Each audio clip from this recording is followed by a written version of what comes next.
شعيرة شيعية نصرانية.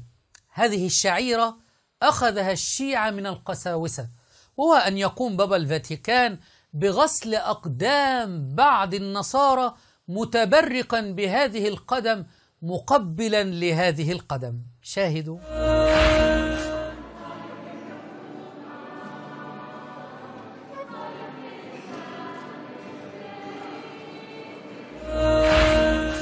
ومن يهن الله فما له من مكرم.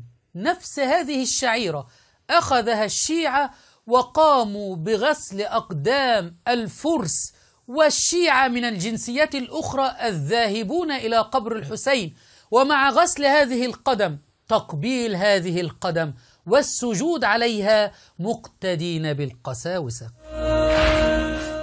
بحشينا لك خيعونا خدام لحسين ويعرفونا.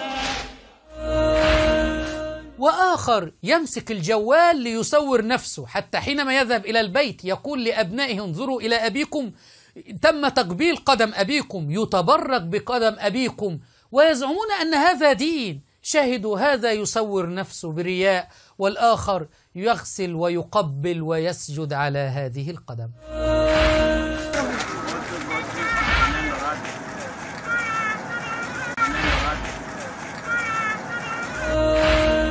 في حكم ملال الشيعة أصبح مكان العراق تقبيل أقدام الفرس المجوس والتبرك بهذه الأقدام.